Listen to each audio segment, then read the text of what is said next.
2 months after I died, it finally occurred to my parents that they'd forgotten to bring me back from their trip. My father scowled in frustration. She was supposed to walk back herself. Does she really need to make such a big deal out of it? My brother, ever smug, opened our chat and sent an emoji, along with a message. You'd better die out there. That way, Scarlett and I will split grandma's inheritance. He received no reply. With a frosty expression, my mother said, tell her if she shows up for her grandmother's birthday on time, I'll let the whole pushing Scarlett into the water thing go. They never believed I hadn't made it out of those woods. After digging 6 feet into the ground, they finally found my bones deep in the forest. Chapter unable to reach me and under pressure from my grandmother, my family finally found themselves reluctantly standing in front of a rundown rental in the city. Flynn Patterson pinched his nose. How can that good-for-nothing live in a place like this? Mom, Dad, I don't want to go in. All right, you two can head back. Your dad and I will take it from here, my mother replied. Scarlett Patterson clung to my mother's arm, her face a mask of concern. Seriously, can't Whitney grow up for once? She didn't answer our calls or texts, and now you two had to come all the way here. I'll make her pay for this. My mother's eyes flashed with anger as she pulled my father inside. They trudged up 4 flights of stairs, panting as they finally stopped in front of apartment 401. When my father knocked, a burly man with no shirt answered the door. Who are you looking for? Seeing him instantly ignited my father's temper. What's your relationship with my daughter, and why are you living here? My mother stormed past him, fuming as she shouted, Whitney, get out here. Have you really had the nerve to live with someone without telling us? Just then, a heavily pregnant woman stepped into view. Did you come to the wrong place?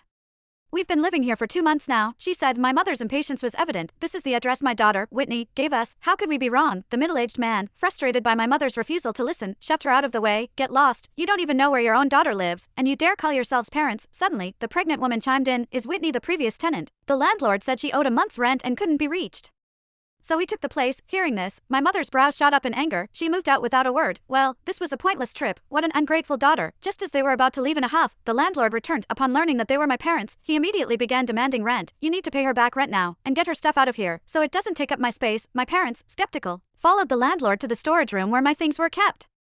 Dust covered everything. Having been untouched for 2 months, my father recognized a few of my favorite clothes. Those are definitely hers. My mother frowned, coldly stating, is Whitney doing this on purpose, leaving all this junk behind for us to clean up after her? The landlord couldn't take it anymore and said, it's not junk. These are her things. There are albums and important documents in there. She's a nice girl. I kept everything for her. My mother dismissed him with a wave of her hand. The storage room reeked of mildew. Holding her nose, she stepped back outside and called my phone. After several unanswered calls, she left a message. Whitney, are you done with this nonsense? Your dad and I are at your rental right now. Hurry up and come back. Her usual tone dripped with disdain, her disgust unfiltered. She wasn't surprised that I hadn't replied to Flynn's messages. After all, my little brother and I had become enemies thanks to Scarlett, my elder sister's instigation. But ignoring a message from her own mother that was unprecedented, frustrated, she turned to my father and said flatly, let's just forget about her and go home. I can't stand being here a second longer. The landlord, overhearing, glared at her. Hey, that's rude. Anyway, are you taking her stuff or not? If not, I'll just throw it out, he said, clearly fed up, realizing he wouldn't get the rent from my parents. The landlord decided to let it go.